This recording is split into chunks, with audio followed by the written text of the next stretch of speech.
Hey, time for Airlines Math and History, and we are going to take a look at the distance, velocity, and acceleration on a graph, part 2. So in the last video, we've been taking a look at graphs that were very constant.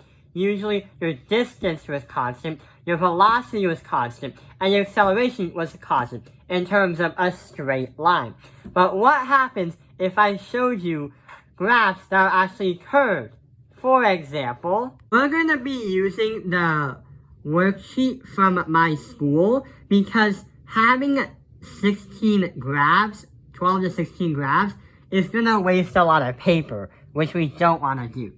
So right here, you see the distance and also compared with the time. But instead of a straight line, turns out you see a curved line. But how can we understand a curved line? Well, if it's curved, we understand that the velocity always has to be changing. The distance, if it goes like this, if it was a straight line, the velocity would be the same. But since it's a curved line, the velocity has to be changing, and it looks like it's speeding up, constantly speeding up. That's why you have a slope going upwards, not straightwards. However, the acceleration does not change. You're not changing any kind of acceleration. So what we're going to do is, since we learned about this piece, that piece, and that piece, we're going to actually make some kind of picture to help us remember what it is. So in that case scenario, looks like the D had a curve that looks like this. So we're going to put a curve that looks like this. And we said that your D was positive from the origin. The velocity is also going to be positive. And your acceleration is going to be constant at the positive quadrant.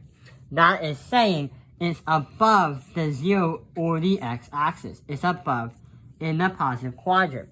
When we say velocity is positive, what we're going to do is write and draw a line from here to there. Let's take a look at the next one. So the next one is gonna be right over here. Yes, it's another curve. And yes, your distance is also increasing from the origin, but at a different rate. Let's see what happens. But instead of going up like the last one, the velocity is a negative slope. Huh? How are we gonna understand that? Well, if you notice, if you ever rode on a roller coaster, before you actually ride the rails and have fun and go, woo, woo, the roller coaster has to climb up and stop right here. But then it goes back down here to speed up. The object is going to have a fast speed, but then it's going to slow down when it reaches the top. That's why the velocity is decreasing, because the object is actually slowing down. The acceleration does change. So if the roller coaster is slowing down at a constant rate, that means the acceleration is going to be negative, and it's going to put the roller coaster to a ground halt when it reaches the top. But the reason why it's a straight line is because it may be slowing down 2 meters per second. Each second happens. So that's why we have a horizontal line. So when we take a look at this over here, we're going to draw this shape right there. So according to the picture that we're drawing right here, we're going to write another picture right here. And we're going to say that our D is going to be positive, but our V is going to be negative, our velocity. And our acceleration is going to be in the negative quadrant.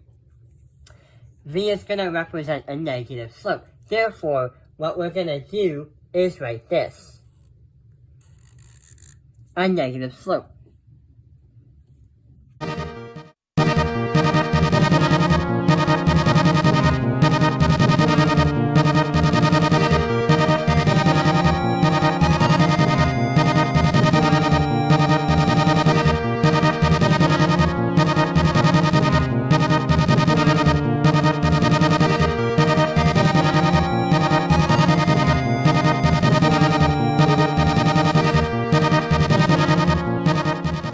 why we're learning about this is sometimes things don't always change like you would have, or the way you would see things. Things don't go at a constant speed. Sometimes you have to go speed up, slow down. So that's why we have curves, because it's not like I'm gonna run this 1 mile race and speed up at a constant speed. No way, I'm gonna sprint it hard the last lap. So that's probably why we're gonna learn about this. Let's take a look at the third one. So the third one is gonna look a little bit different than the last two.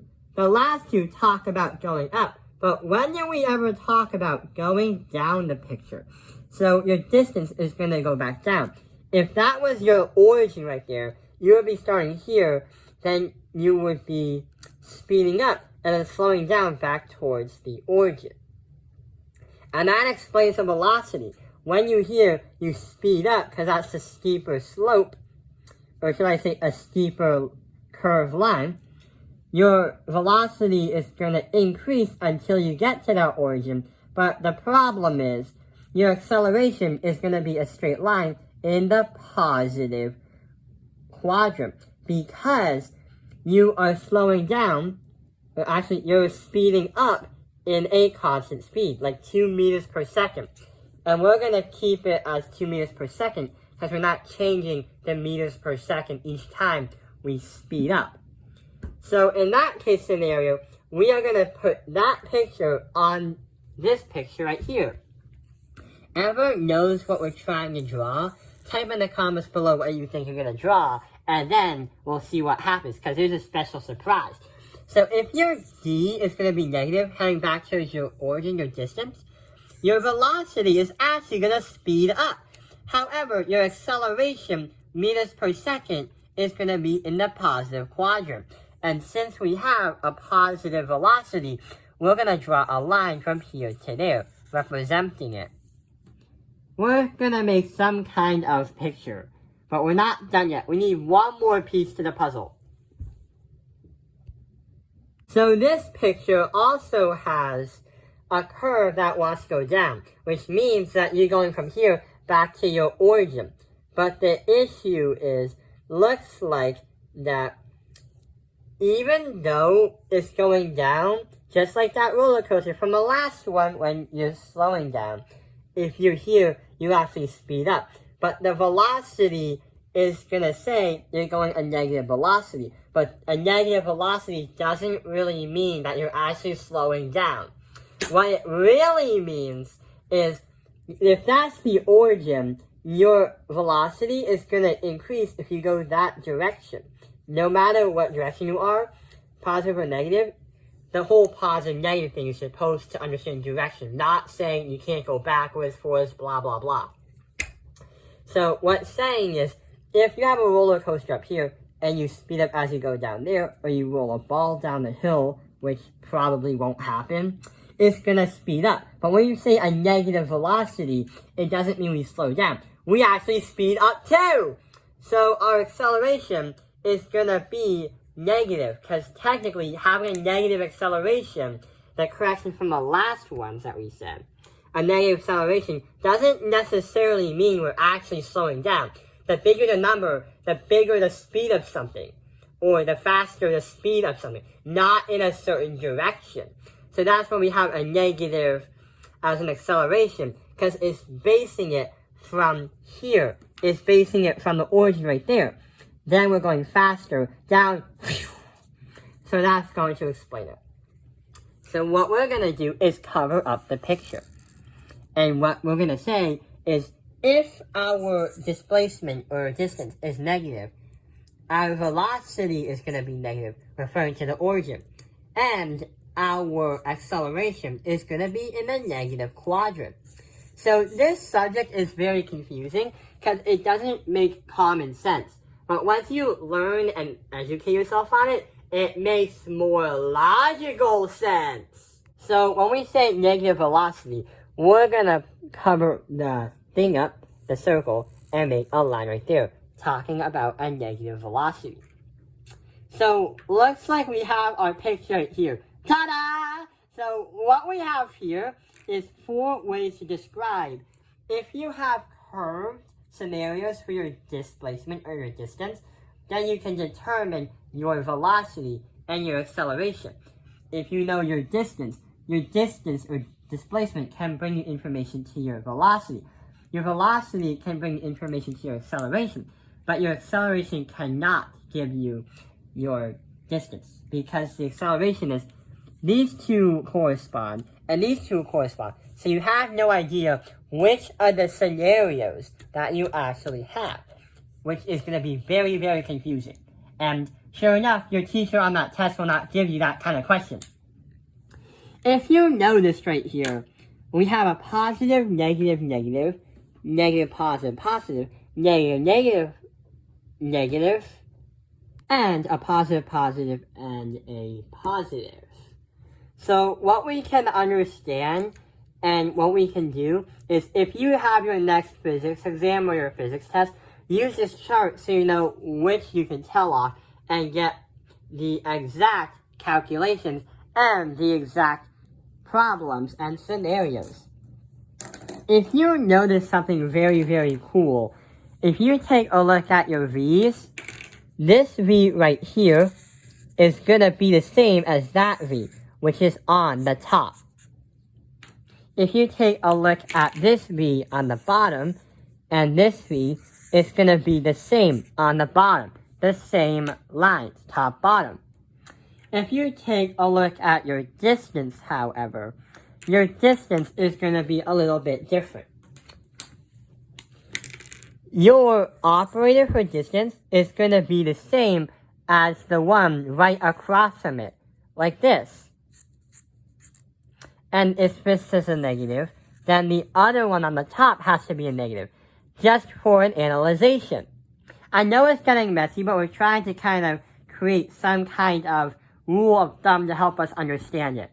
And the last thing is, if your acceleration is negative here, and your acceleration is negative there, they are on the top. Your acceleration is positive, and your acceleration is positive, they're on the bottom. Operators that are the same sign will usually be on the same line. Operators in the different signs are going to be across from each other from different lines.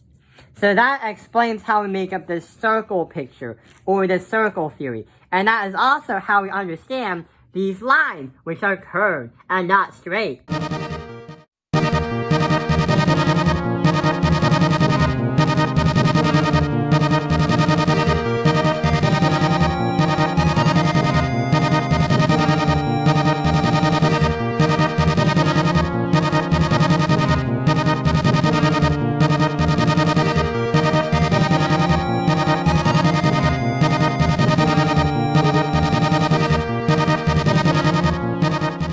I know this doesn't seem straightforward, but once you get to know about this, and once you practice and learn, you'll actually understand it. And that concludes the video. I hope this video has helped you understand distance, velocity, and acceleration. Thank you for watching Tapping Airlines Math Industry. Like and subscribe.